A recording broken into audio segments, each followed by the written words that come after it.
Hello. Welcome, everybody. Thank you so much for being here. Woo! Thank you all so much for being here. This is such an incredible pleasure to be welcoming Elise Paschen, Kimberly Blaeser, and Laura Tohe for a reading this evening. Both just a tremendous reading in and of itself, but also an occasion additionally to celebrate a couple of new publications, Ancient Light by Kim and Elise's Tallchief. And of course, the books are out there in the front. Additionally, though, are some beautiful cakes with the covers of the books, which those who would like will get a chance to enjoy after the reading. Please don't cut into them before the reading. Don't sneak out and take a piece. But yeah, many thanks to Kim and to Len for that. They're just wonderful. Okay, my name is Mike Wendt. I'm the programming director here at Woodland Pattern.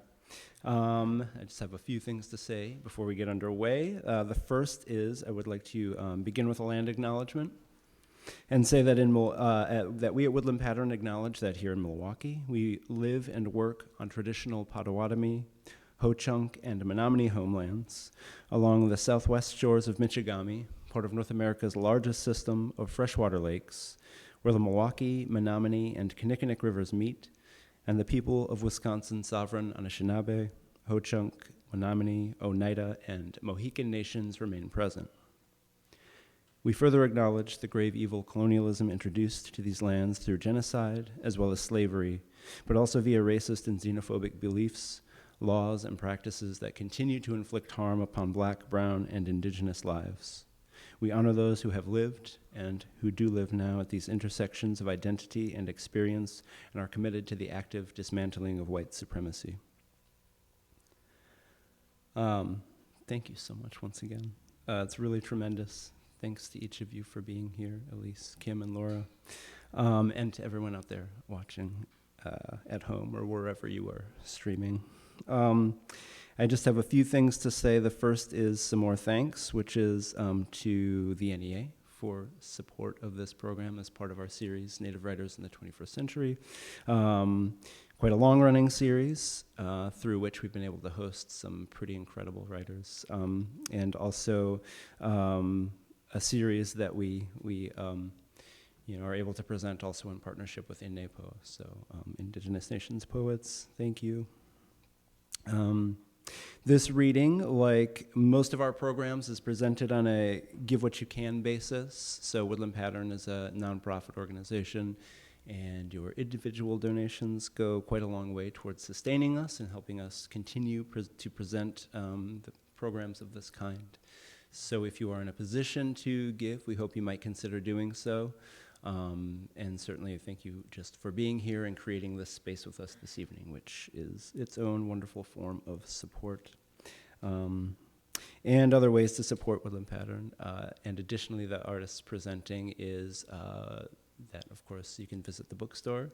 The front desk, we have many titles for sale by Elise, Kim, and Laura. So I hope you'll visit us out there while you're enjoying cake, but maybe keep the cake a little, give a little distance between the cake and the books.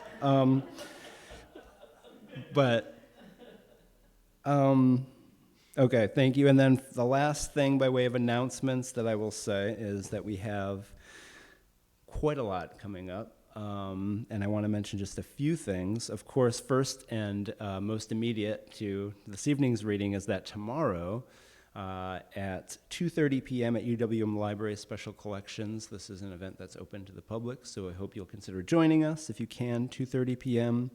at the UWM Library Special Collections. Laura Tohe and Kimberly Blaeser will be in conversation and give talks about interdisciplinary artistic practice, Laura's work as a librettist, and Kim's work, pictopoems and work as a photographer, and how those are in conversation with their writing and more. So please join us for that, again, tomorrow, 2:30, UWM Library Special Collections. Beyond that, this Friday night, we have our monthly open mic, so if you want to come share some poems at 7 p.m., Resound Return resumes. So yeah, Friday at 7 p.m. It's a really great way to share, new work or dust off some old poems.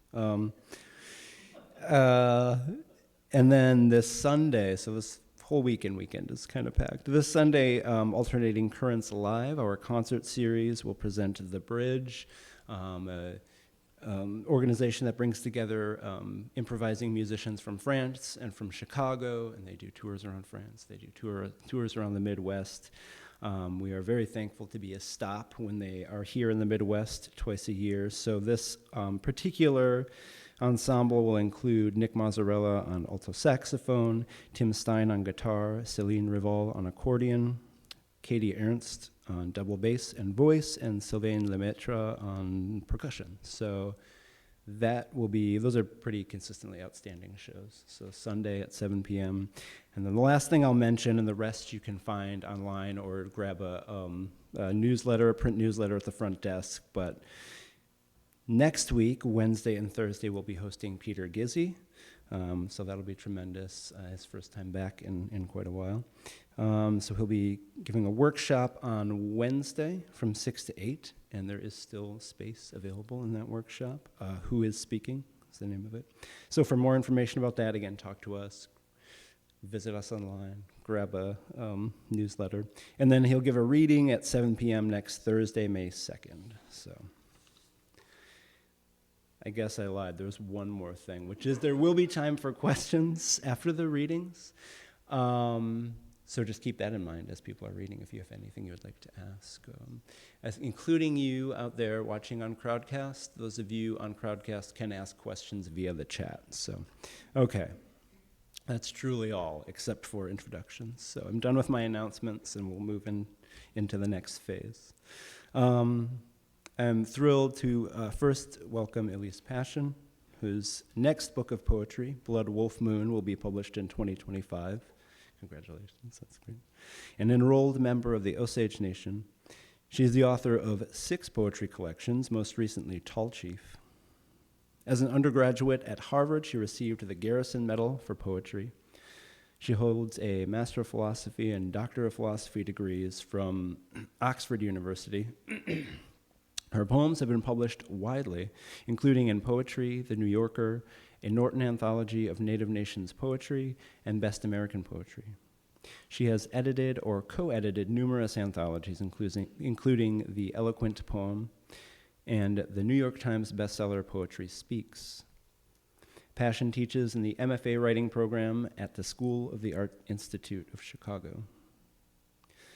The poet Timothy Donnelly has pointed out, quote, the sturdiness of Elise Paschen's sentence structure, her almost architectural sense of musicality, and a gorgeous neo-imagist attentiveness to sensory detail, all of which is present in her latest book, Tallchief, a collection of poems about Paschen's mother, Maria Tallchief, who was a renowned ballerina.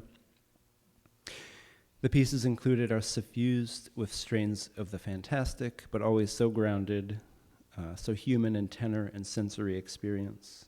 Quote, a fairy tale made flesh. From Cinderella to Eurydice, across generations of family history, these poems offer more than portraiture, are a revivification through memory and image, alive with the details of place.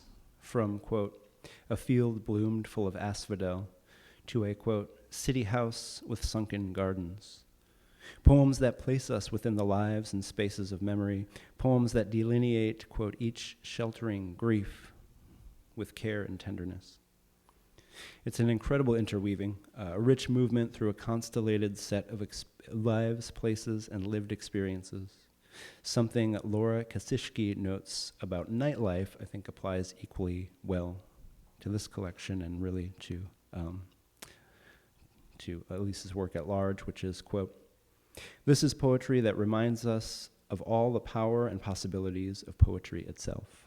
Please welcome Elise Paschen.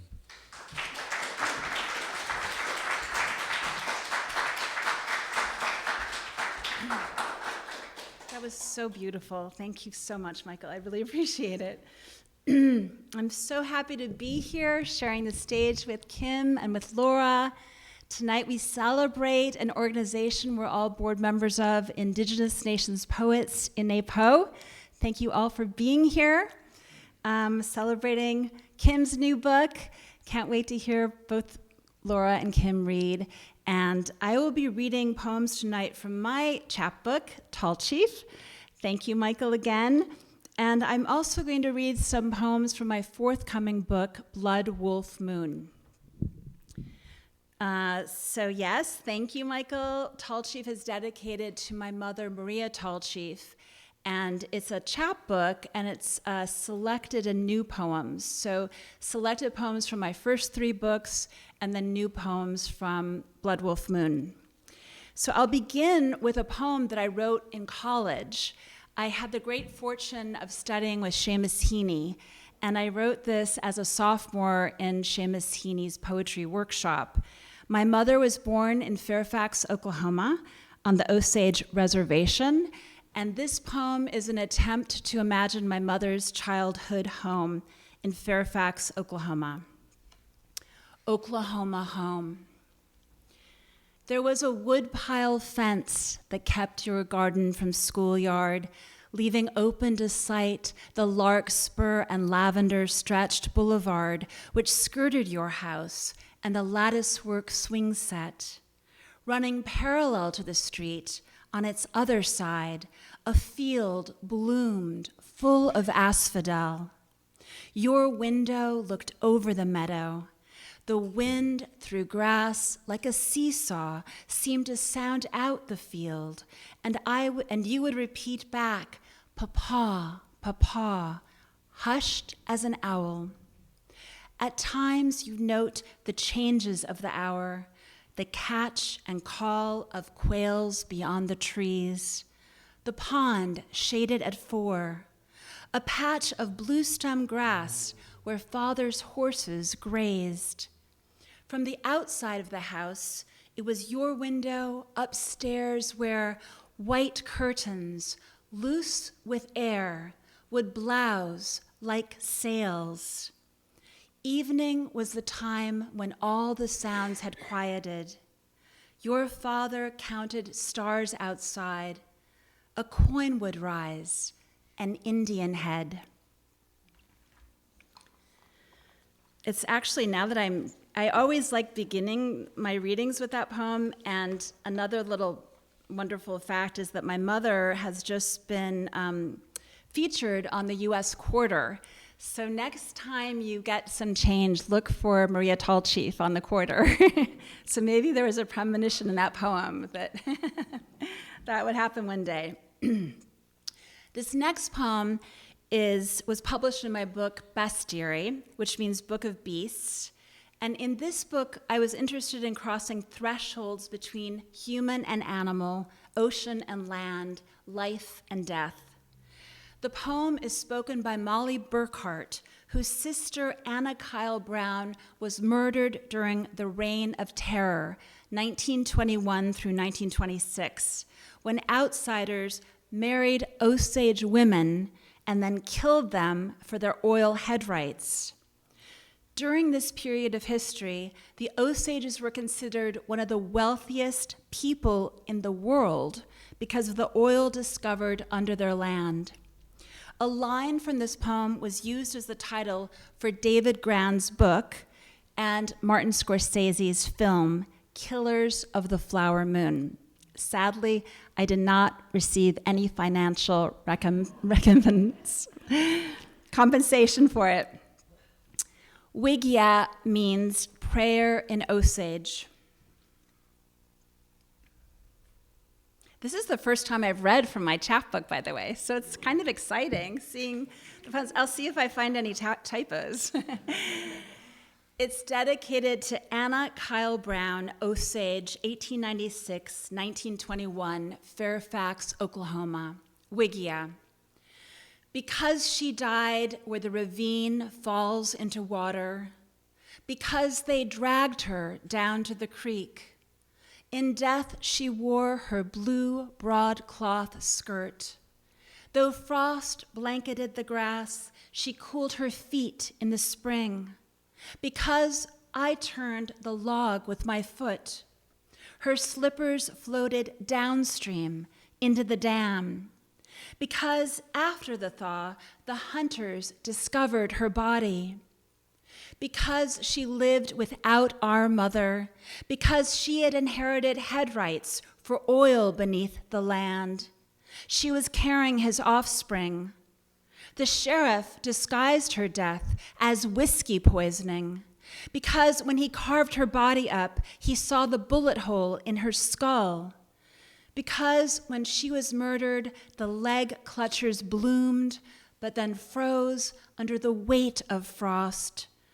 During Zaga Ziga Setha, the killer of the flower's moon, I will wade across the river of the blackfish, the otter, the beaver.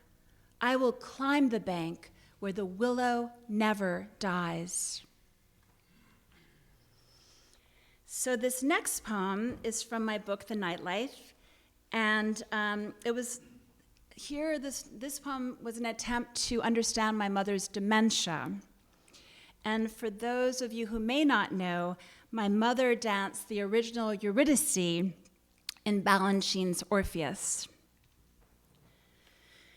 My mother descends. After he died, she slipped away, visiting her husband, my father, every night in the underworld. At dinner, she hides spoons inside her sleeves. After sunset, she crosses the river Styx, braving storm-torn waves. Rehearsing death, she lies in bed for 12-hour stints. The skiff, so fragile, shakes when she recovers her balance. When she descends to bring him back, clouds skim her eyes. She cannot see, catching only glints of his silver hair. There's never enough cutlery for Charon. Cerberus snarls hot. What she wouldn't give to convince Hades. Awake at sunrise, her limbs heavy, ache from the labor. She is weary and observes silence with the living. So now I'll read poems from the forthcoming book, Blood Wolf Moon. And the book begins with a long poem called Heritage, which consists of a bracelet of poems where the last line of the first poem becomes the first line of the second. And I'll read 3 poems from Heritage, if I can find them. Heritage 1. Once I had a name for everything I possessed, but now am silent, afraid to trespass. When I leave the conversation or seem preoccupied, I travel that island where lupins in summer devour the rocky terrain, those flowers named after the slate blue wolves who keen in Night's Hollow, who scavenge the tundra across the hectares and hectares, the way they test the air, how their topaz eyes never lose sight of their quarry, how they track any escape with a slow nod, a careful paw to the earth. Those wolves never roved that island. I only pretend they did. Stories of those who came before, the ones who followed the cloudy gray, the loafer wolves, or buffalo runners across the plains, chanted their songs, hunting, haunted, found their shapes, carved silhouettes in the sky. Those whose land extend past states, the extinct, extinguished, our next of kin. 2. Extinguished, our next of kin, descended from constellations, the little ones desiring a form, out of air into muscle, sinew, limbs, landing in red oak trees, and with the heft of their new bodies scattered capped oak nuts across the earth. Underneath branches, each acorn, a child to be born. How eagle navigated the downward flight, wings spackled, catching spirals of wind, waters blown across land masses sculpted by great elk, the earth maker, as hooves sunk, torso and antlers heaved into ocean. The water people, the name givers, gave appellations to the sky people, the land people. I have always been earthbound and obstinate, drawn to these rising and falling hills, the tall grass prairies, the deer-rutting moon hovering over the ridge. How I mapped the rental car onto back roads, the trails my relatives crisscrossed on their seasonal hunts, until I was lost. My Osage name descends from the Buffalo clan. I seek out bodies of water, the way those who came before settled along the deep tributaries, the veins on the backs of our hands, hands I recognize in those oval family portraits, long, lean, poised. I was born in the month of the blood wolf moon. 10. The year my mother was born in Fairfax, Oklahoma, white men were marrying Osage women and killing them for their head rights. My mother was born a year after the Indian Citizenship Act was passed, Indians tied to the U.S. for or against their wills. 3 years before her birth, her half-sister, baby Ruth's grave was dynamited with nitroglycerin by outlaws scavenging for diamonds and gold buried inside the casket. In the Tallchief plot, I wander through family history, the marble monuments, angelic statues, measuring each step on grass, memorizing photographs. This one of a striking beauty, my great-grandmother Eliza Bigheart Tallchief, surviving her husband by 50 years. The widow, the adored grandmother of my mother, Eliza. Only now do I see my name, a permutation of hers. At home in Chicago, every day I pass family photographs framed on walls, my great-grandfather's oval sepia portrait of his boyish face replicated on the headstone. Instead of the young bride, here is Eliza, a tribal elder, wrapped in a multicolored blanket, standing outside her front porch, a photo taken after all those years, she outlived him. Okay, 3 more is okay? Thanks, Michael. Michael's keeping time for me. I forgot to time myself, so thank you, Michael. Okay, 3 more from Blood Wolf Moon. So this next poem actually came from an essay that I wrote some time ago, and I turned it into a prose poem, and it appears in section 3 of this new book, and it begins section 3. So these next 2 poems are from section 3. The Terrors. A man stands with a gun beside my bed, about to shoot. At the door of my bedroom, at the top of the stairs, I wake up. Somewhere in the house, men plot my murder. I escape death night after night. The dreams surface from your inherited past, a friend suggests. If your grandmother's sister drowned, then a fear of water would be passed down generation after generation.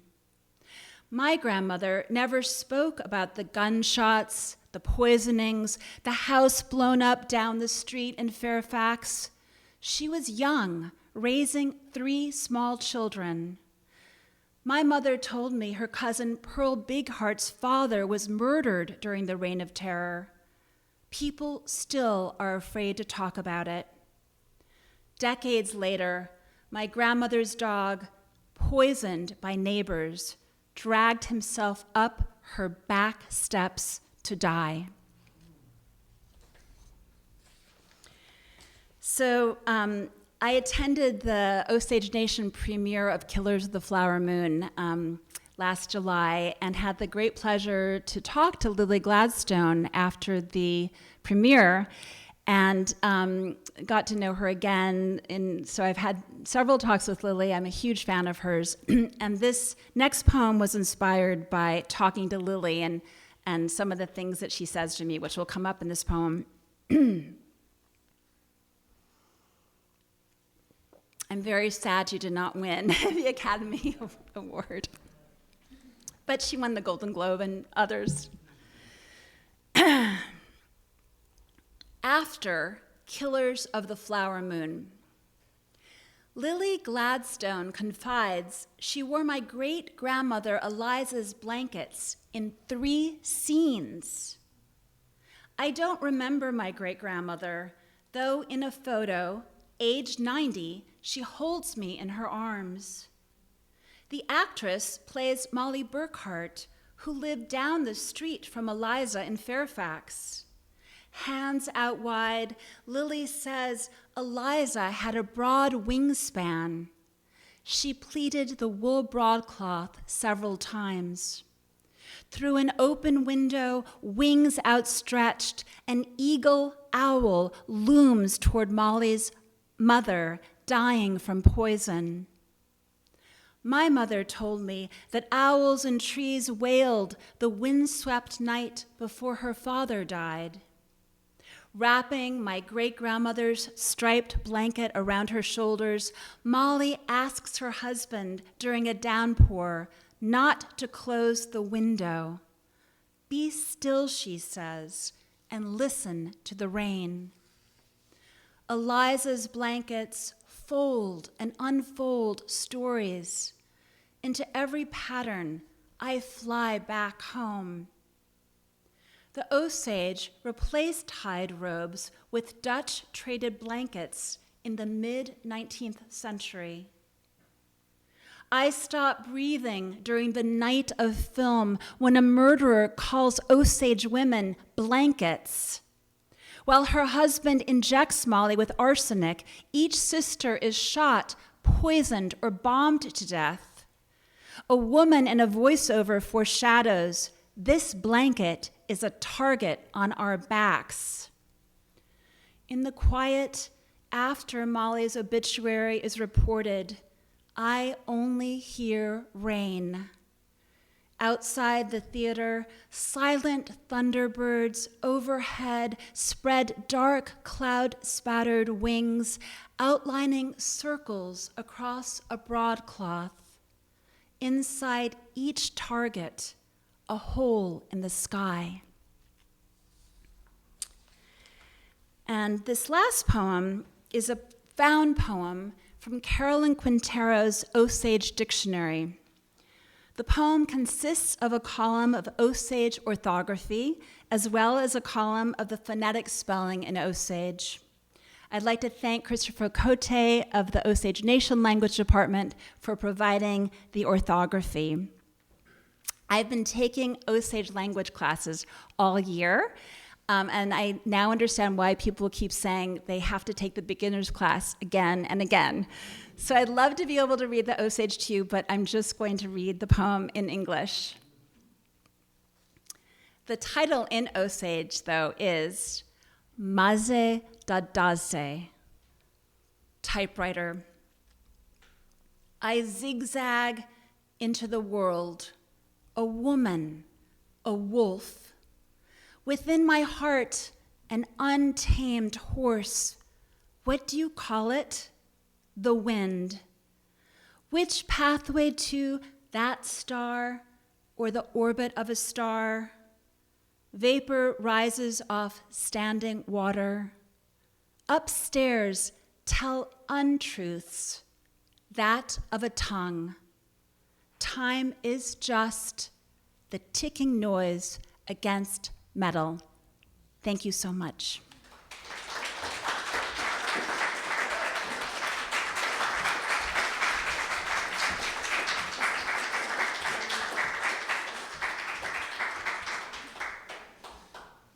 Elise, thank you. That was beautiful.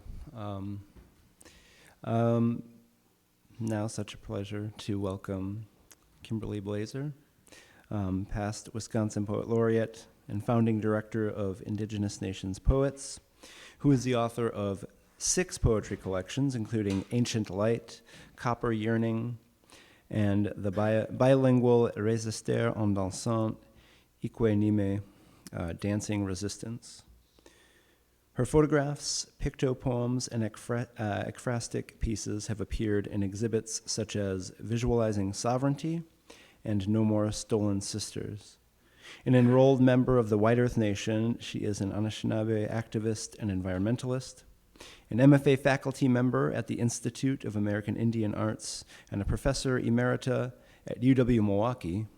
Blaeser currently serves as a Vassar College Tatlock Fellow and a 2024 Mackey Chair in Creative Writing at Beloit College. Her accolades include a Lifetime Achievement Award from Native Writers Circle of the Americas. She lives in rural Wisconsin and in a seasonal cabin near the BWCA wilderness. In Ancient Light, just out from University of Arizona Press, Blaeser synthesizes varied modes of knowing, of attending and sharing the world through language, etymologies, fractured histories, recipes, kinship and community, lucid and richly drawn images of the natural world, a knowledge often drawn from the land, the, quote, submerged rhizomes, and from the non-human world, which is necessarily also the human world. Maybe that distinction is a misnomer. But so we can envision with Blaeser a world co-inhabited, where wisdom abides in all that surrounds us. She faces down, quote, the dusky and lawless violence manifest in colonial America, while at the same time excavating, quote, the forgotten architecture of friendship. Offers a counter to the totalizing ontology of colonial notions of place, the dispossession inherent to, quote, this real estate you call your country, where each synonym for take is a clear cutting. Through all of this, Blaeser sings in sanguine strains, carrying forward, quote, an ancient ballad of continuance, or, as the poet Jake Skeets notes, as we endure, quote, as we endure crisis after crisis in a changing world, conquest induced, this book is the light, the sun through storm clouds, another radiant and hopeful morning. Please welcome Kimberly Blaeser.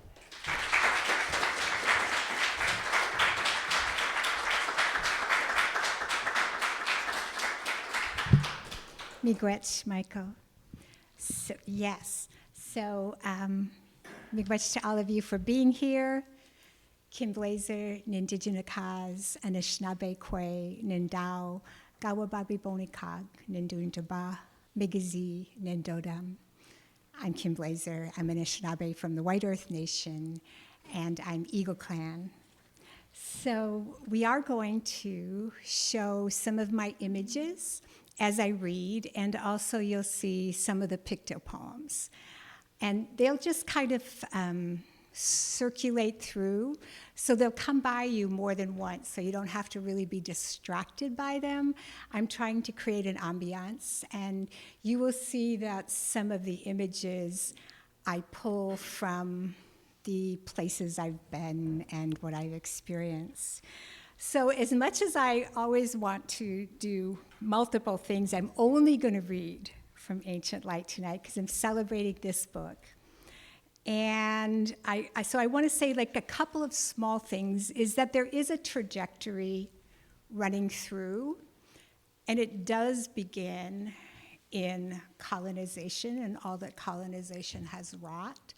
And then it also evaluates the tragedy of the pandemic and the many kinds of pandemics, including racism, that we've endured.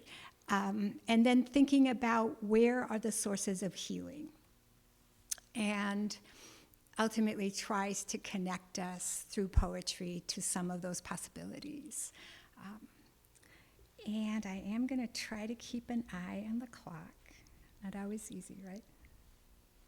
I'm lucky I can just do one thing at a time. I don't know how many of you can do all those like Zoom things and everything.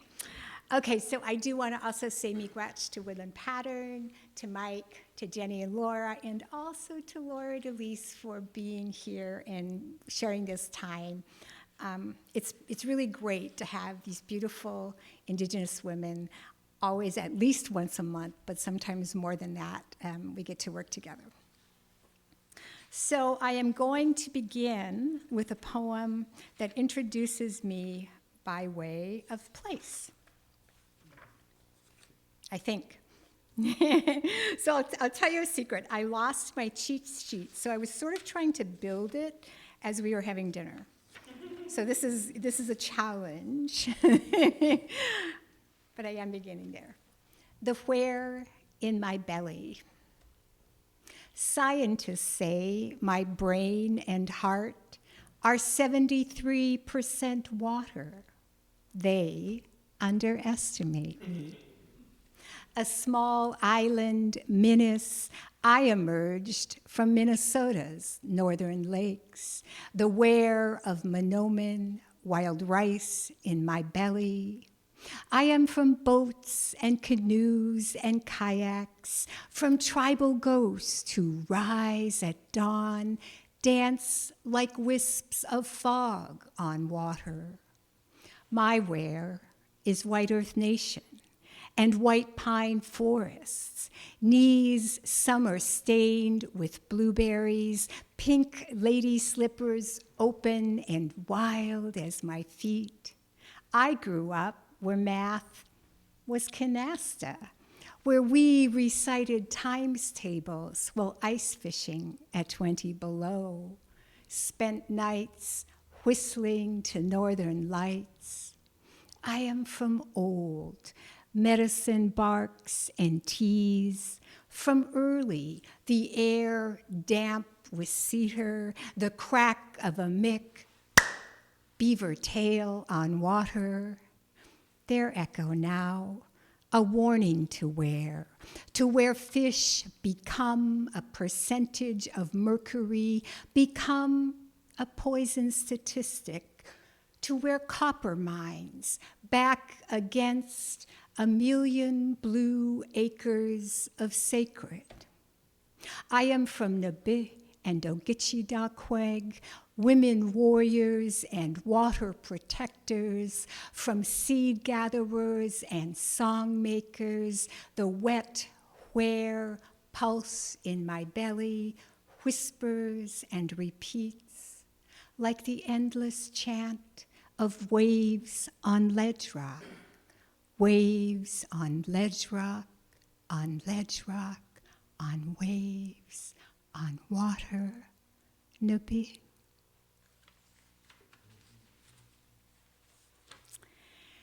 And then I'm going to open where the book opens with that history of colonization and the many kinds of possession that we have to experience, each of us every day, and what it has done to our world. Poem on disappearance.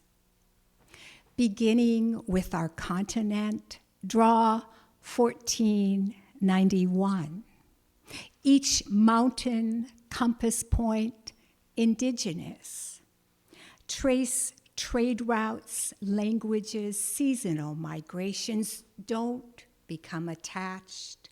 Yes, reshape by discovery, displacement. Move your pencil point quickly now, as if pursued. A cavalry of possession that erases homelands. We shrink in time lapse of colonial barter, disappear. Now draw a brown face painted for ceremony, half a face, nothing. Draw nothing around a crumpled bird body, no wings. Draw emptiness inside desecrated burial mounds. A sketch of absence where fallopian tubes once curved in hope. Sketch void across Buffalo Prairie. Draw the empty of elk, of passenger pigeon, of silver trout. Conjure with your hands the shape of girl blooming, curves of face, her laughing eyes, you've seen them, postered and amber alerted, missing, evening news, and gone. Draw a woman wrapped in a blanket, a child's body weighted.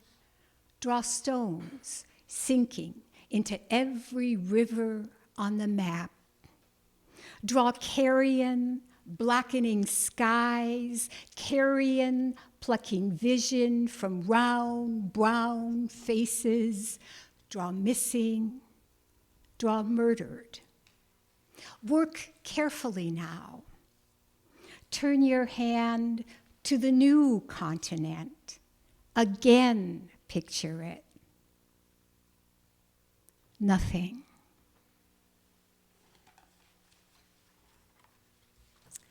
All right, stay with me. So those of you who know me know that I am Professor Emerita at UWM, and this poem will give you a hint about why I am Professor Emerita and not Professor. Taxonomy. The ancestors live in boxes now. I live squared, only head. The world is blue screen, is scream. Name something intact without acronyms. Morning cormorant, a silhouette, elongated in familiar. A routine of hunger, then bulk. We swallow whole the impossible. No one feeds prettily. Avert your eyes, survive. The ancestors live in white cardboard boxes. I am fasting, no news feed or rumor, politics a super spreader, how we shelter in non-places. Here the hooked bill of the cormorant fills. I ignore the chat, have exited the Zoom room. My dry throat opens to swallow, convulses by reflex or instinct. Waterbirds, we live this story. Ancestors wait on shelves in numbered boxes. They dive, propel themselves with webbed feet, shaggy cormorant wings spread wide to dry. Perhaps we are not praying when we lift our hands.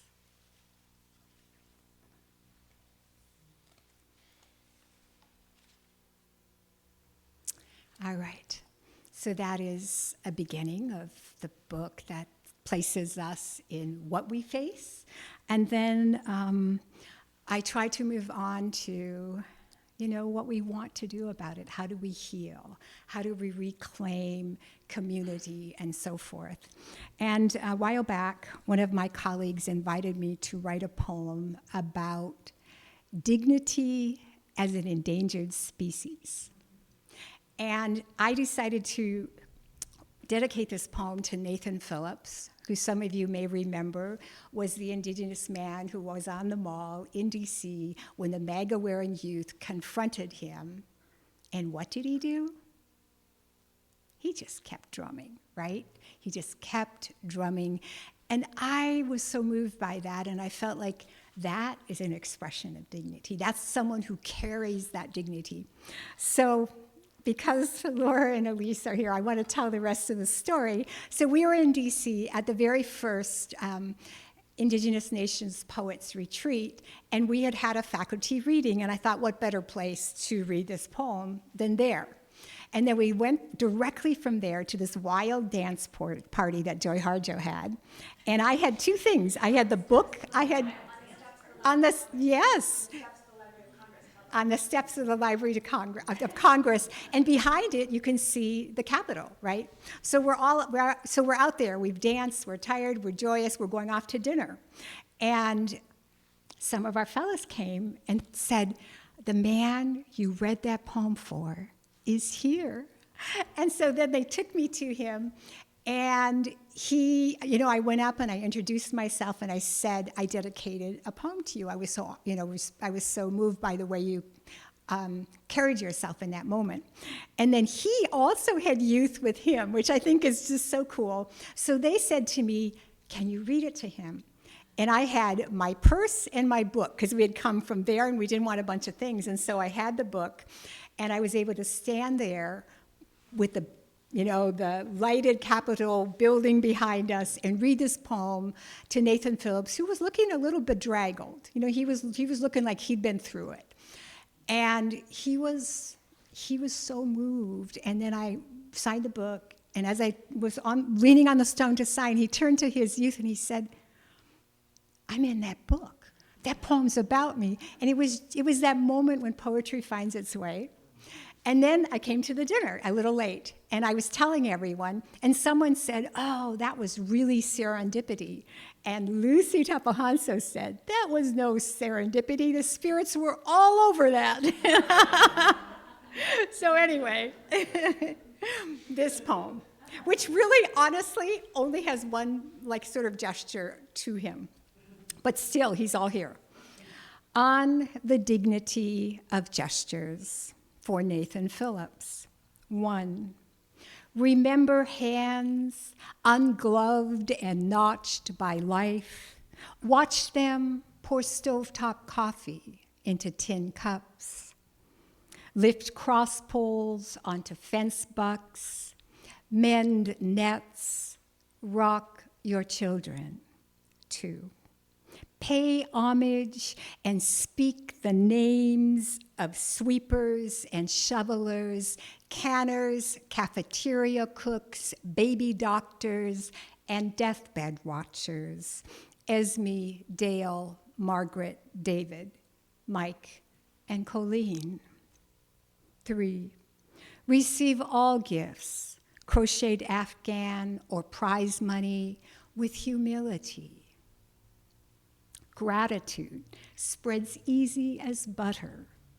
Unworthiness endures. 4, watch the eyes of turtle. Admire the neck cording of swan. Study wing beats and tail rhythms. Note how otter sows stoop to lift pups. Listen to wind in fall. To trees bending and unbroken. Announce like spring frogs the unfolding of each holy year. Carry candles into cathedrals, poetry into prisons. 5, do not become beasts in the fray. Remember the indigenous hands that drummed on the man who stood strong. Okay, and another in that vein, about standing in kinship. We all have the same little bones in our foot, 26 with funny names like navicular. Together, they build something strong, our foot arch, a pyramid holding us up.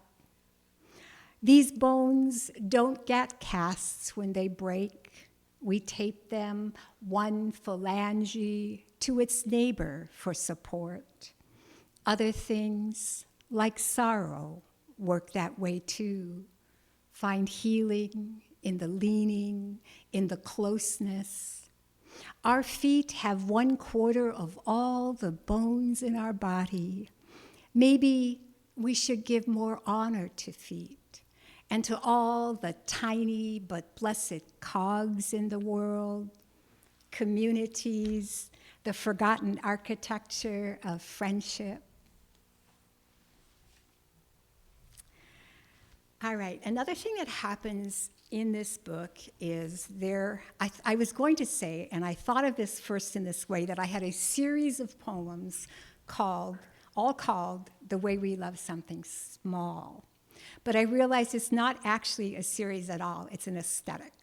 So that these come out of the Anishinaabe dream song aesthetic, they come out of the haiku aesthetic, they're doing that same sort of thing, which we could talk about at some length. But let me read you just a little tiny selection of these, and some of them are very short, so don't look away or you'll miss it totally.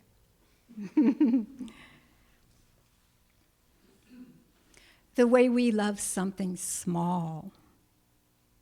In the cold, blur hour of winter, the world wound tight and blue, while we fold and triangle white paper, our kindergarten scissors, an act of God, we open, close, and fractal, replicating. Even then, our tenderness, too big for accuracy.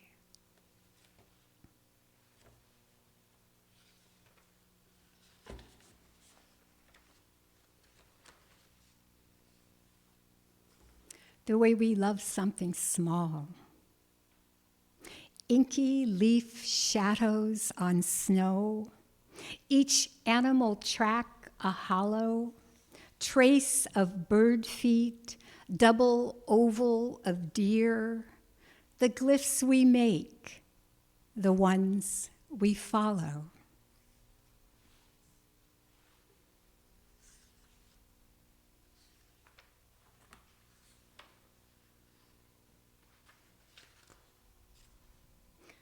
Oops.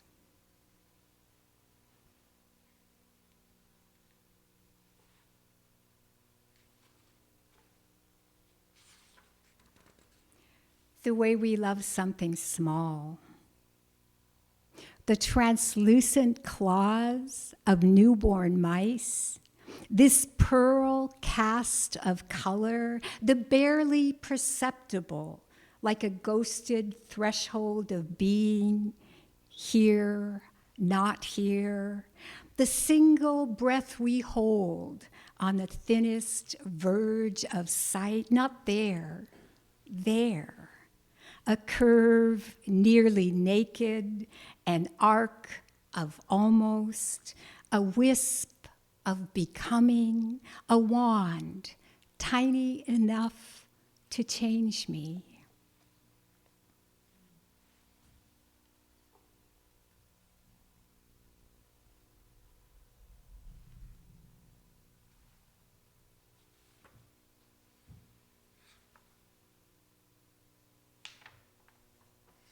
Almost.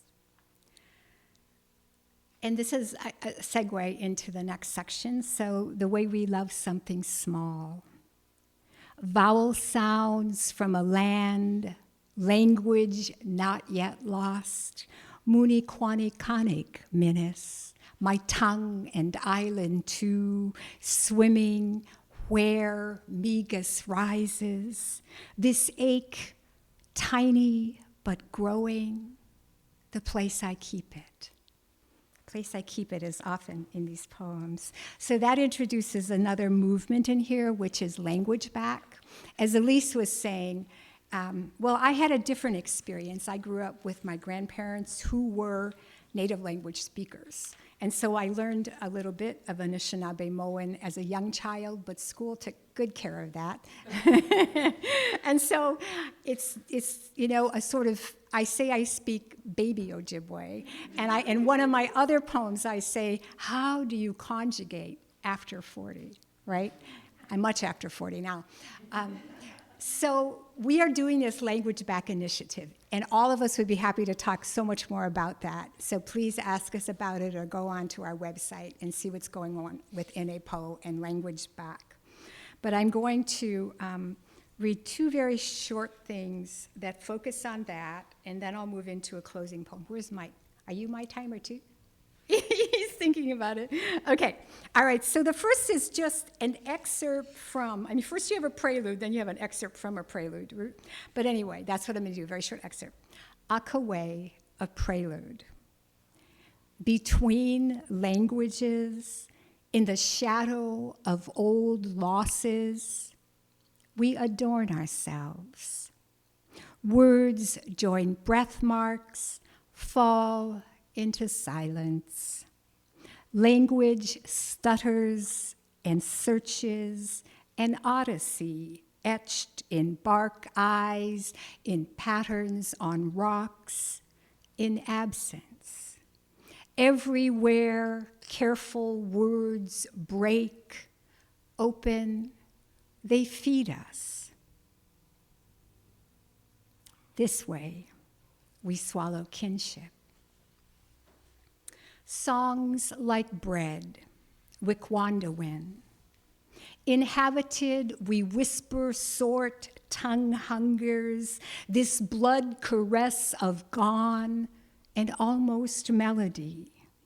Nuji ikwewe nagamo, courting song, how we yearn for morsels, words, memory tangle of hands kneading the quaji gun, this dollop of sweetest dough, a language prisoner's bread.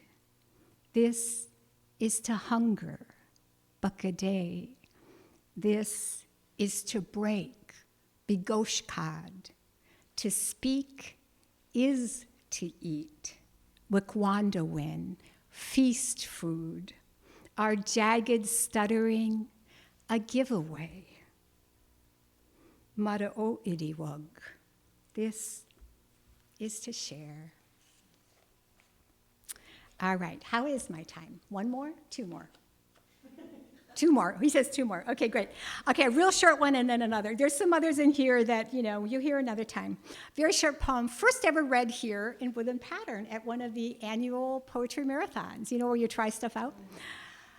The knife my father gave me at 8, 1 inch longer than my empty ring finger, no field master multifunction wonder, a single blade case, slim line trapper, pocket knife my brother would teach me to thumb, open, closed, open, closed, open again, until I could slide it out quick and smooth, until I could point it, flick my wrist, throw and sink it every time, blade first, in the sweet summer white earth clay.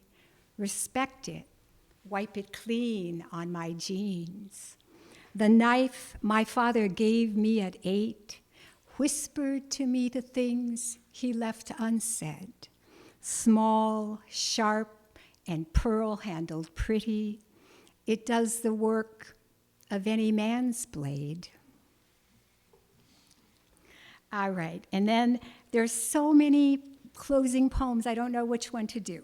But I think for tonight, I'm going to do you want another one with a little Anishinaabe moment? Okay, so this one, since you are mostly poets, right? You're sort of poety people, this will work for you. Because it's asking of you a little bit more than some of my other poems. So it is telling two things. It is like bringing two things together.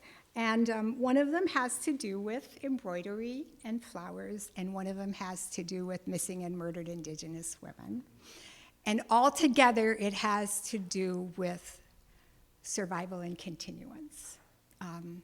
And how, one of the new poems I've written, I'm not reading tonight, but one of my newest poems is called, "What If We Are Not Broken by Our Histories?" And that is a focus. I mean, what if we are not broken by our histories? And so this is also asking, what happens when we flourish? How do we flourish in spite of all this? This whole book is asking that, right? But this is a poem that specifically asks that. So pay attention to the last line if you get nothing else. Mas en aguaso florets. When I embroider flowers, I inhale. Remember again each petal, deep pocket, each blossom, like a tiny hand lifted. Mishkoko read the dress of other murdered.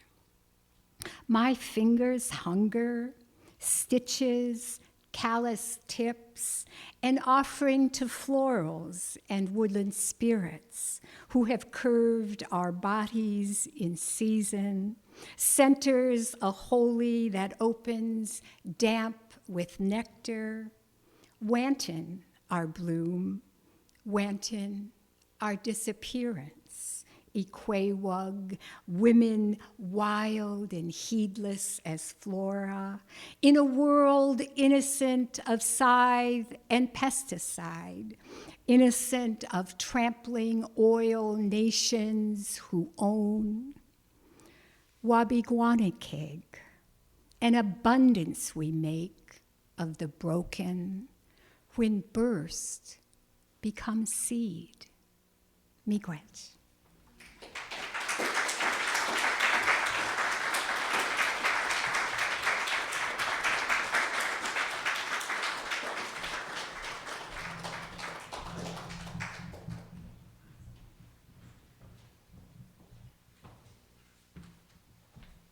Thank you so much, Kim. Wonderful reading. And I'm realizing maybe you shouldn't ask me to keep time because I was like, 2 more, 5 more, 10 more. Sure, yeah. Learning lessons tonight. I'm really thrilled now to be welcoming Laura Tohe, who is Diné, Sleepy Rock People Clan, and born for the Bitterwater People Clan. She is the current Navajo Nation Poet Laureate. Her books include No Parole Today, Making Friends with Water, Tseyí, Deep in the Rock, and Code Talker Stories. With Heid Erdrich, she edited the anthology Sister Nations, Native American Women Writers on Community, and her commissioned librettos, Enemy Slayer, a Navajo Oratorio, and Nahasdzáán in the Glittering World, made their world premiere in France. Excuse me. Among her awards are the 2020 Academy of American Poetry Fellowship, 2019 American Indian Festival of Writers Award, Wordcraft Circle of Native American Writers and Storytellers, the Joy Harjo and the Lila Wallace Reader's Digest Fund Award, and the Arizona Book Association's Glyph Award for Best Poetry and Best Book. Tohe is Professor Emerita with distinction from Arizona State University. Tohe's work as a writer, librettist, and scholar is marked by interdisciplinary practice, from intergenre works like No Parole Today, a memoir in poetry and prose, to the poem photo pairings of Tseyí, as well as her work as a librettist. Tohe's writing seems so often to be in conversation, in concert with other artists, even with her natural surroundings. For instance, Tohe writes of Tseyí, quote, "These poems evolve from the canyon's voice, the stories in and around the rock walls, the sounds of animals and trees, and in the movements of light, wind, and water. These hybrid genre dialogues yield rich meditations on lineage and land, with close and careful attention to what's immediately present, but also extending to and through so many worlds beyond, as Tohe's writing also is often marked by a profound sense of ancestral time, geological time, is trans-temporal in a deep and embodied way, and is always in active relation to the personified world. It's a transportative poetics that bears witness to, quote, our fragile lives, tentative, brave, wavering through all the worlds we've traveled, even as she offers us all, quote, songs that would guide us through all the worlds to come. Please welcome Laura Tohe.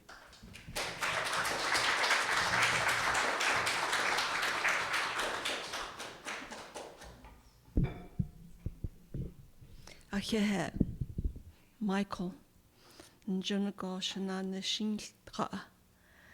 Do Arnold so ahehe, Kwan so kai, Kwa the Sadnash Adari Lagi, Etan Junia, Kim, Do Elise, Ahehe.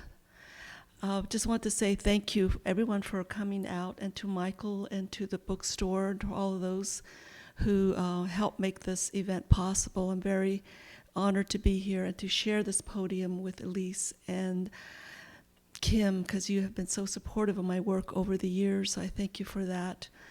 Also, your work is very inspiring and very beautiful. And the photographs that you were showing is also proof of your artistry and the way you look at things in the world. So very beautiful, both of you. I'm going to read a few poems. In some it will be just one or two in Navajo. But I wanted to introduce myself to you first. Laura Tohe and Shketsana Bilishle, Tallchief Bashichin. Laura Florence Waliende, Shaja A Benson Tohe Waliende, a World War II got Nahasdzáán co-talker and Linde. Arizona State University, the Banash Nishne, Kade Shanahogan de Nashnish. I'm Laura Tohe. I'm Sleepy Rock People Clan on my mother's side, and on my father's side, I am Bitterwater people. My father was a co-talker during World War II, and I'm so thankful that my parents taught me Navajo as my first language, and I learned English at home also because both of my parents spoke both languages.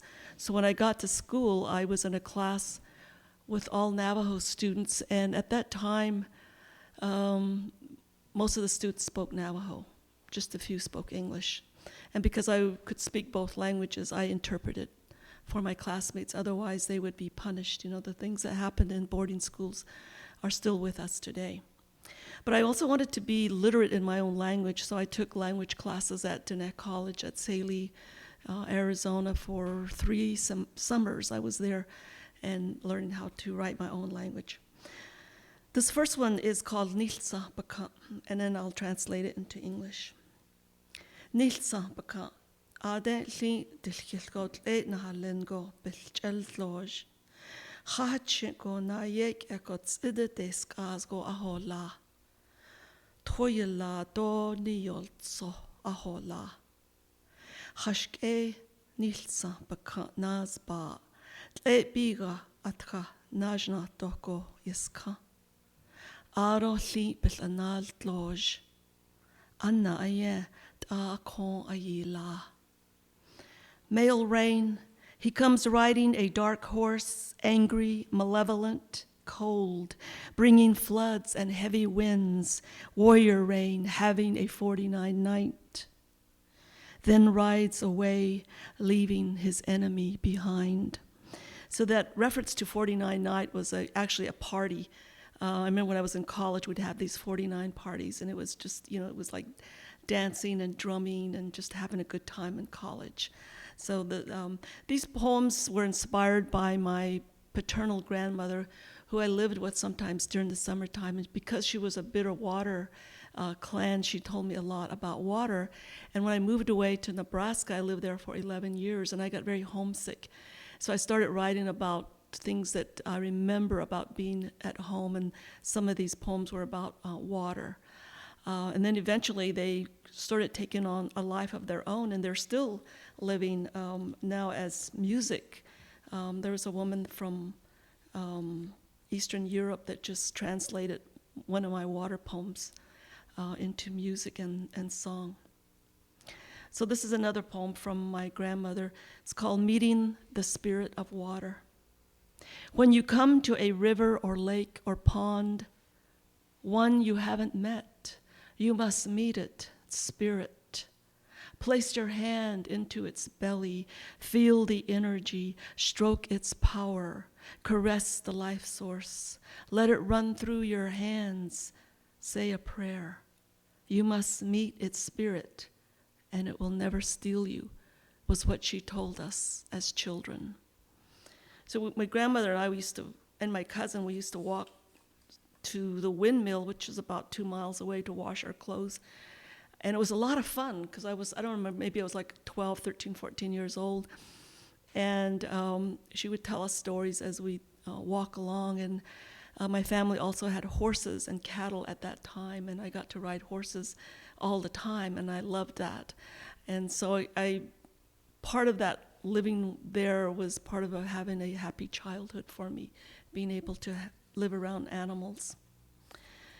And then I started looking at about weaving, because all of the women in my family and even my brother wove. And I had all these weavings in my house all this time. I never really looked at them deeply or carefully until I was asked to write a foreword. And then I started looking at all the weavings in my household that my aunt and my grandmother had given me. And so this is called How to Sell a Weaving. And this is actually the stories that my mother told me are about our family who lived down between, in Arizona, but near the New Mexico border, where New Mexico starts. And at that time, the women mostly made their living through weaving. And then my grandmother was also a gambler, so she had gambling sticks. She would go out on horseback for weeks or maybe a month at a time and trade with other neighbors or relatives. And then she was also a successful gambler, and she would come back with jewelry and maybe 2 or 3 more sheep. But she was also very tricky too. So this is called How to Sell a Weaving.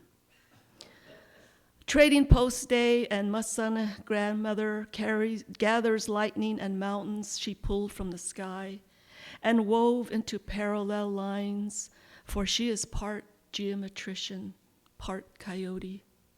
She buries her treasure in the cornfield, damp from desert rains, still fresh from the memory of the loom, before she will walk to the trading post and get only half for the weight of mountains and lightning, half for woolly clouds spun into horizontal lines on her lap, half for her creation laid down one line at a time. But in her dwells an old Indian trick. She shakes off the sand and retains the dampness for the scale from which the trader will pay her. Full for the weight of mountains and lightning, full for woolly clouds spun into horizontal lines on her lap, full for her feathered dreams laid down one line at a time. And I thought that was really interesting, the way my mother said that my grandmother used to figure out ways to trick the trader. And she'd go and do things like that. And I've been also writing about the sandhill cranes. A few years ago, I was invited to the Platte River in Nebraska. It's the Platte River. You went there too, didn't you, Kim?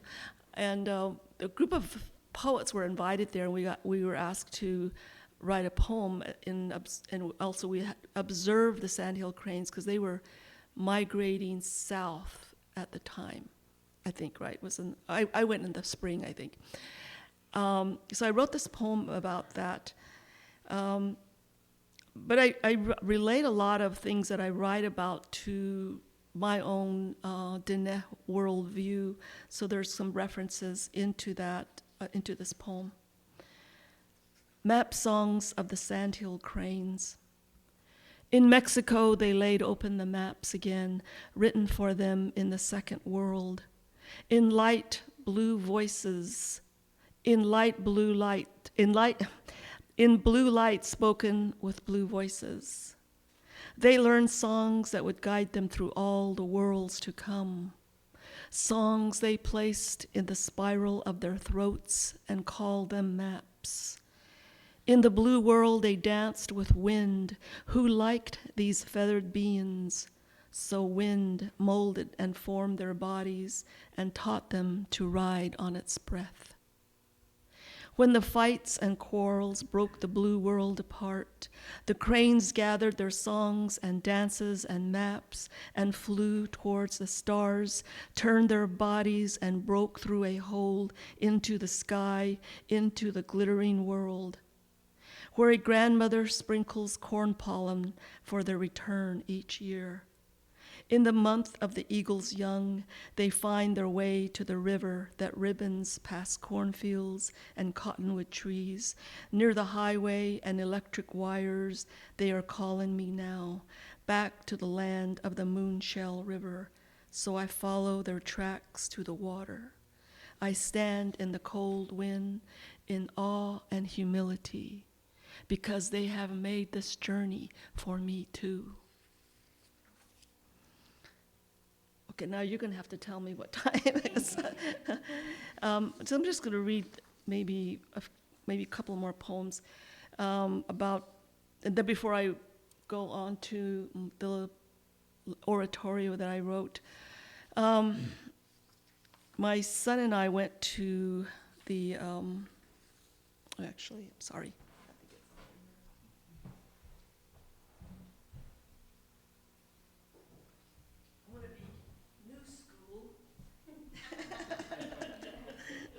And read a poem on from this is called My Body Holds Stones, and it was written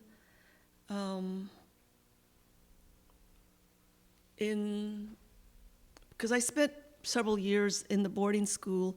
I lived at home and walked to the boarding school. That's how I started out at Crystal, New Mexico, and then I went to the Albuquerque Indian School in New Mexico and lived on the Indian School campus and attended public school.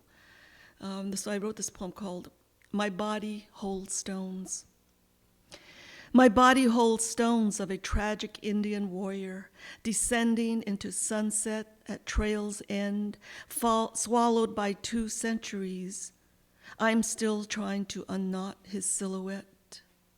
My body holds stones of Indian women surrounded by wolves, roaring at their feet, X's on their eyes, while sand gathers freely over their lost earring.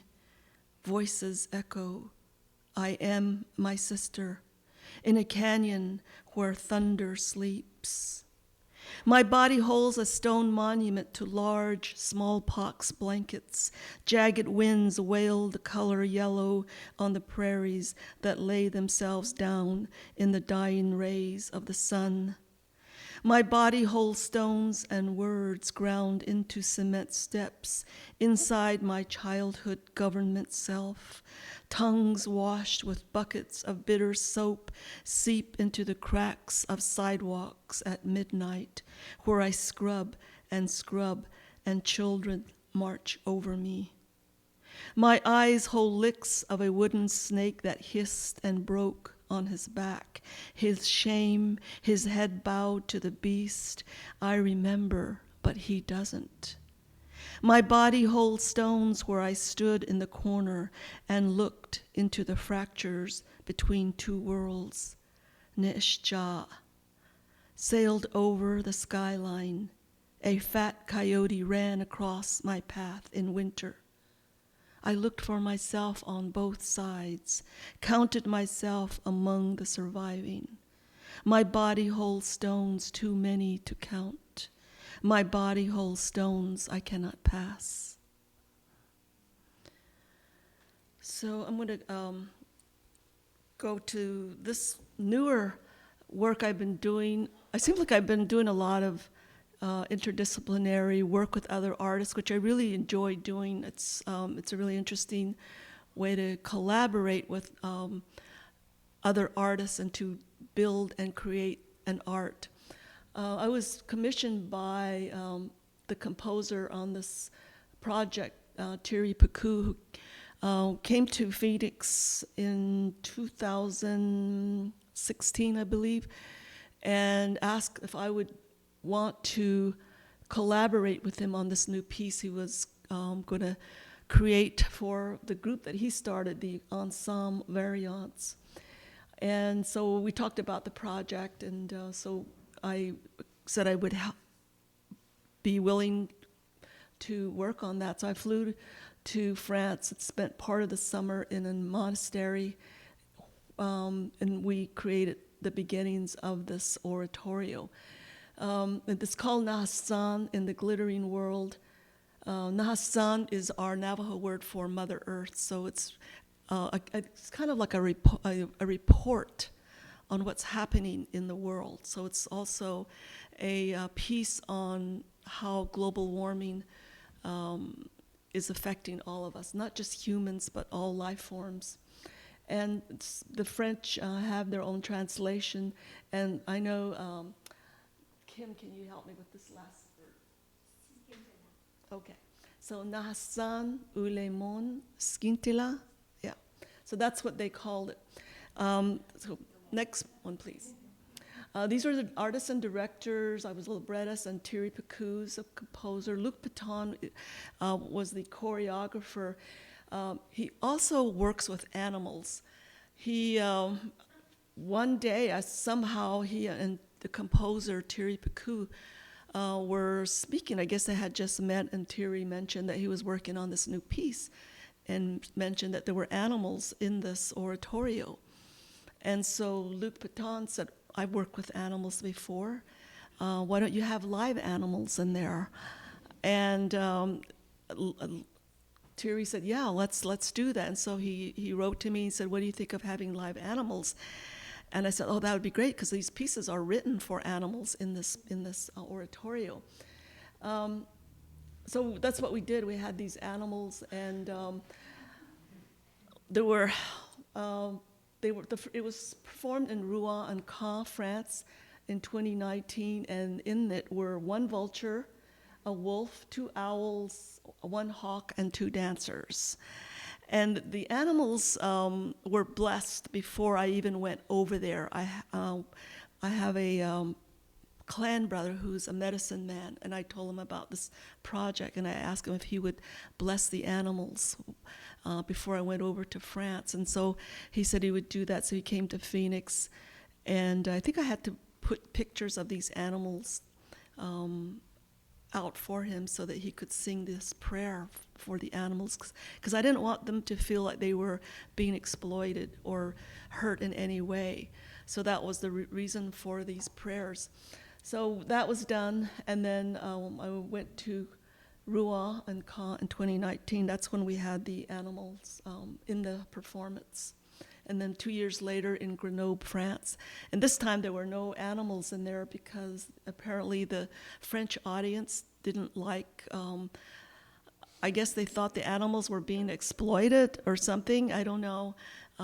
Even though I had explained to them, you know, the earlier performances were blessed by a medicine man. So that happened. So next, please. So these are the characters: first man, first woman, elder brother, younger brother, monster, spider woman who narrates the piece, and then coyote, raven, and eagle. France no longer has, I don't even know if they ever had coyotes, but there are no coyotes in France. So that was played by a wolf. I think the wolf was actually something like 95 or 98% wolf, and the rest was dog.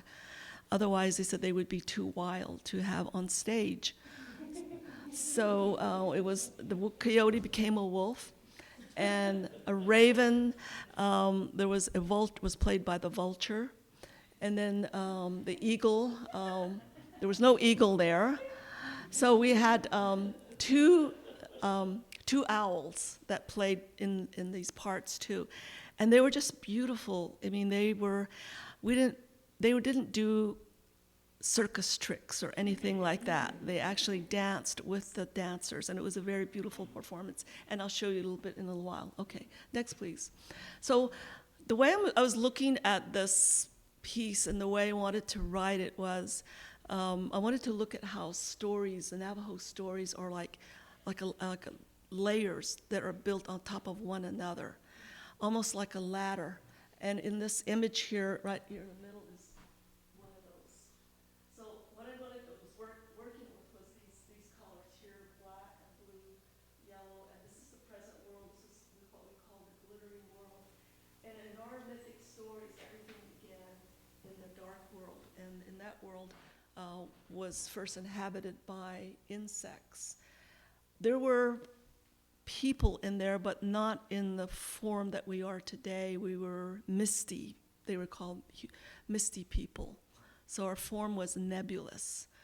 But the animals were also, the animals come a little later, but this black world was inhabited by insects. So the other thing I wanted to call your attention to is in there's 4 different colors here, and then these are the mountains here, 1, 2, 3, 4.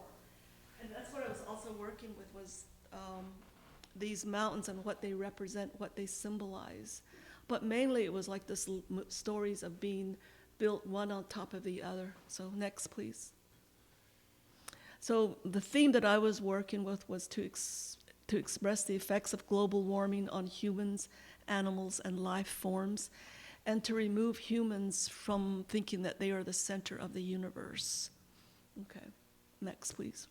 So the first world, you can see it's black background, and all these are the insects. The black world is inhabited by insects, mist people, and the coyote. He was the only mammal that was in there.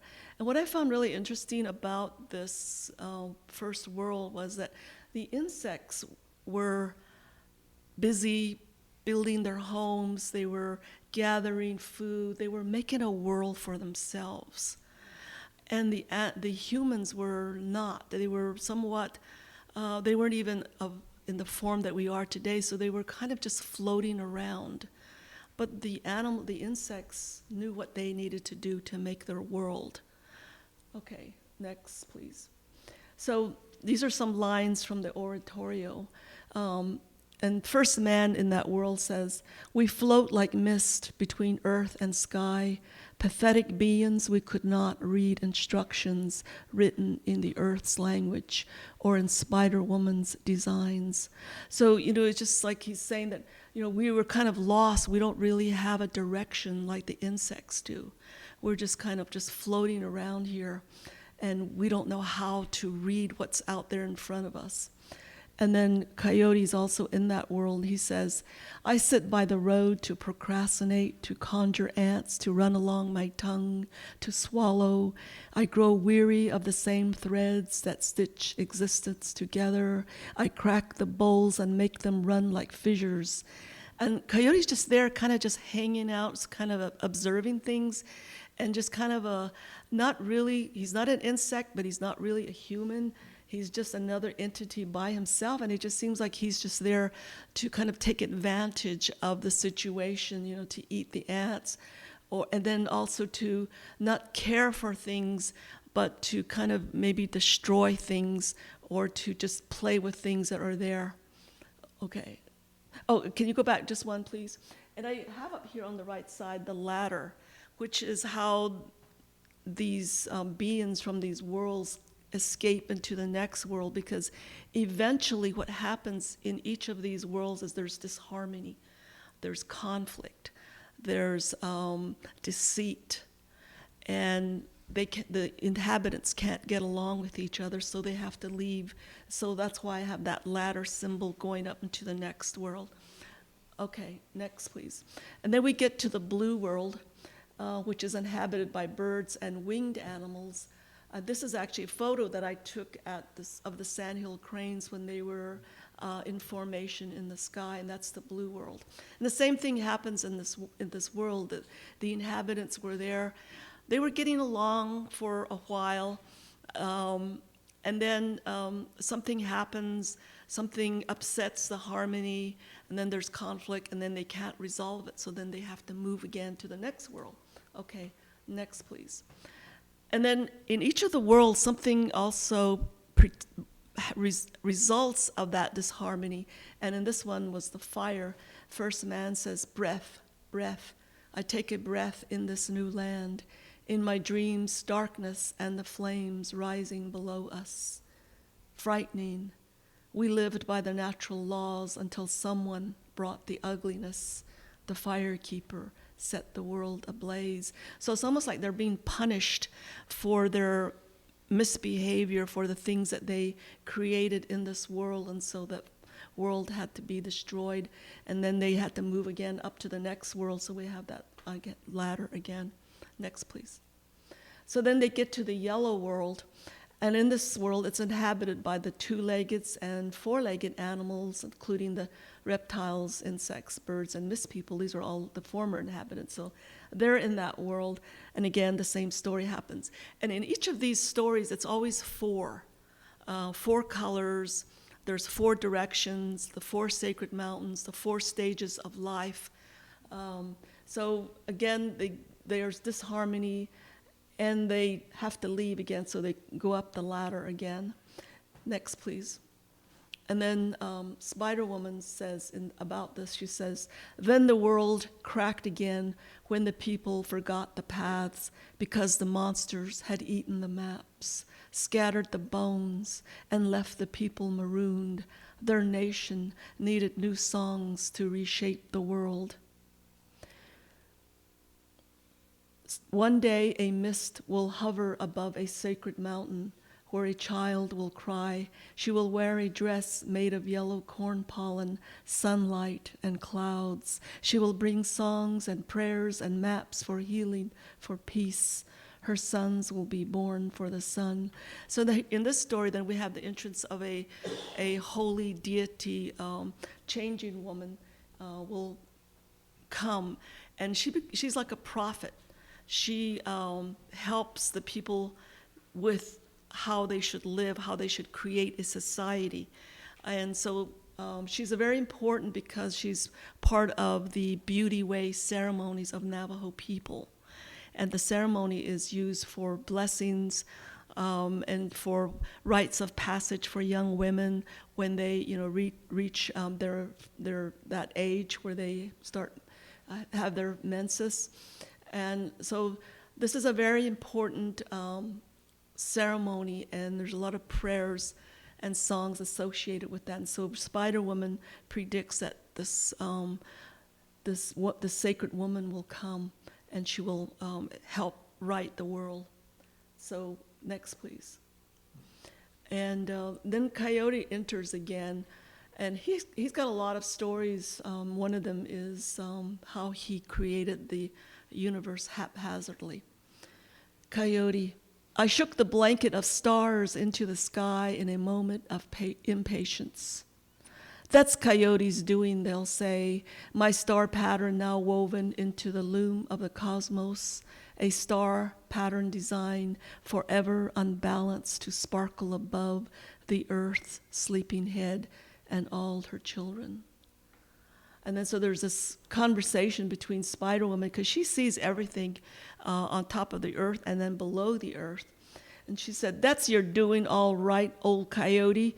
Always wandering, always showing off and getting into trouble." Coyote: "I can be foolish and wise and teach people how not to act."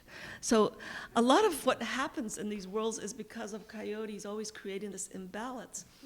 And he gets in trouble for it, but somehow things always have to be righted through a ceremony or through prayer.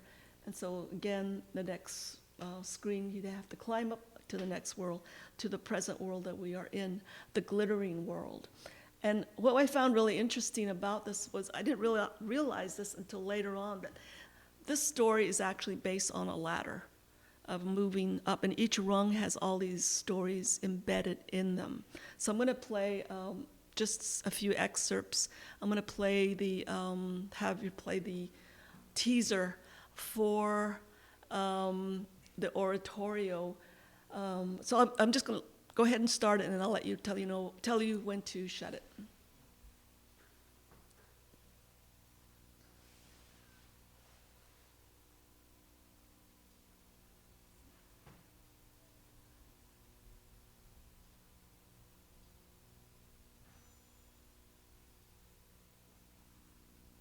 Monsters invaded our sleep until a healing ceremony was laid down.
Okay, so that's just the teaser, and those animals were really interesting to work with because they were well taken care of, and you could see how the dancers were holding them.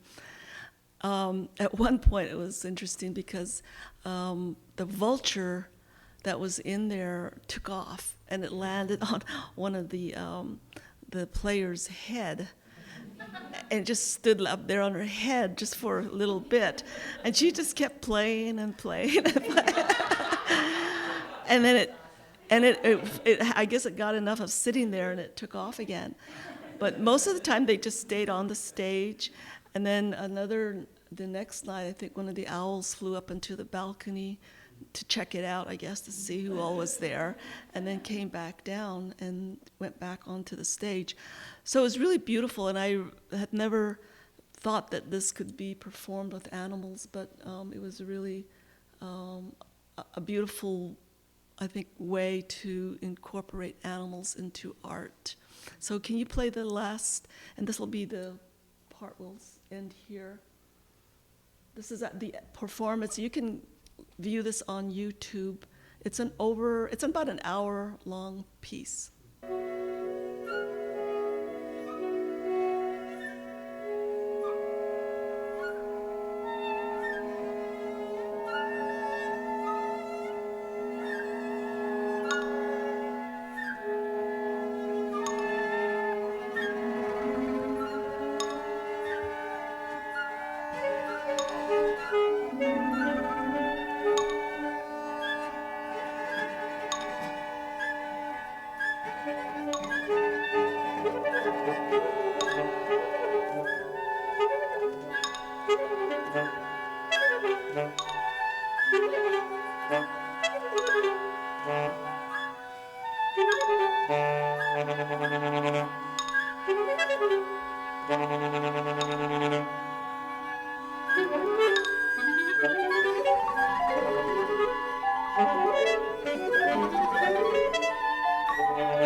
So right here they're starting out in the black world with just insects flying around.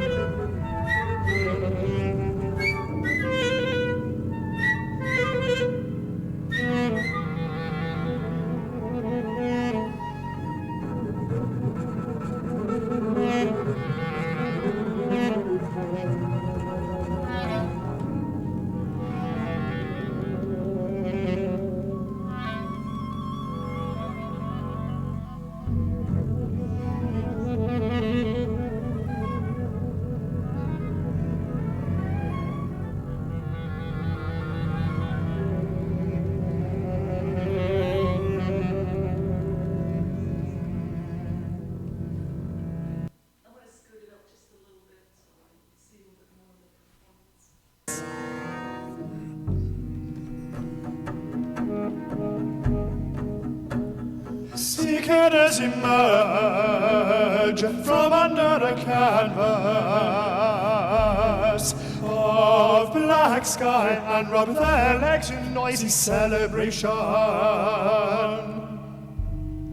Their throats carry balls of humming, buzzing, and chirping songs.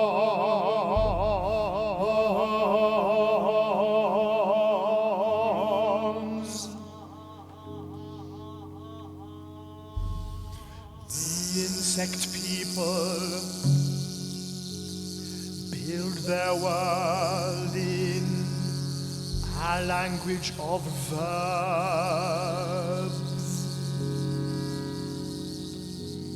Stone by stone,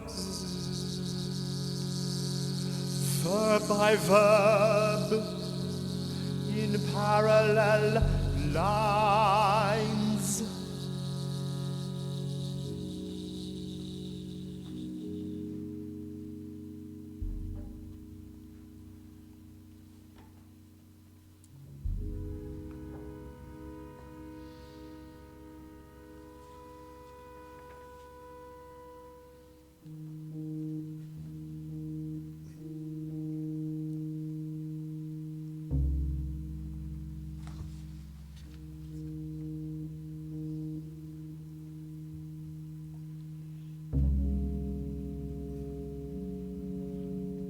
Then something says,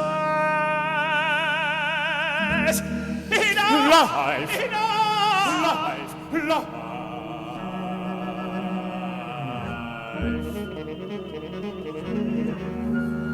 Time measures it on fate that will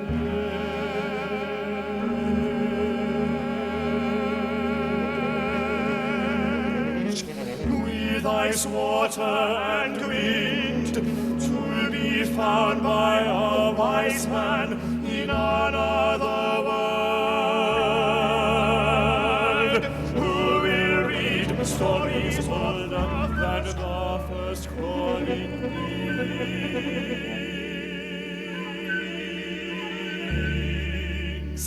These inhabitants had no need for maps, had no need to know the sun. So it goes on, and when Thierry and I talked about what it was we really wanted to say in this piece, it wasn't so much that we wanted to have a resolution. We thought that, what we were trying to do here is to present this piece and to let the audience come up with their own ways of how we can use art to heal ourselves or to heal the planet with what's happening now with global warming. So we wanted to just have a way to just present this and then let the audience decide what they want about how we can make changes, how we can maybe modify our lifestyle, and not put ourselves so much at the center, but there are other animals and plants and insects that are also affected by global warming and what humans do.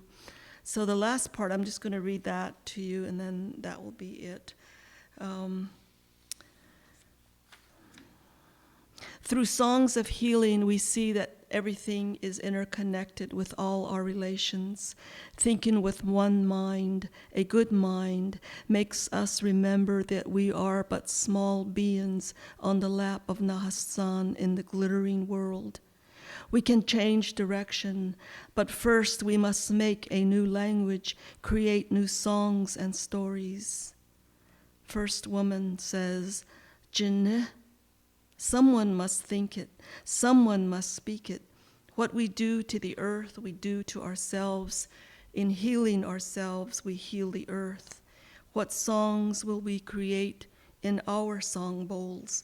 What stories will we weave about the glittering world on the loom of time? What stories will we tell?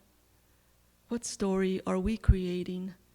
What world do we want to construct? And then at the very end, there's this chorus of animals and humans, and this is actually an excerpt from one of the Navajo creation chants, and it says, before us it is beautiful, we are walking. Behind us it is beautiful, we are walking. Above us it is beautiful, we are walking. Below us it is beautiful, we are walking, we are walking, we are walking. We are walking. Thank you.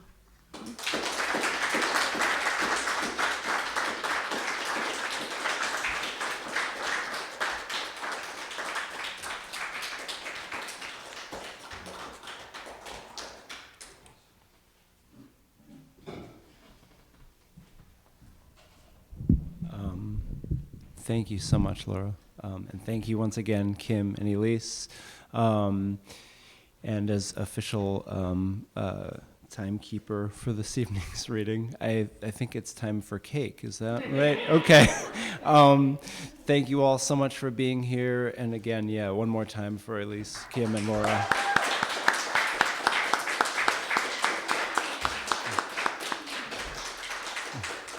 Have a great night and hope to see you all again soon. Well, I hope to see you right after this out there eating cake. But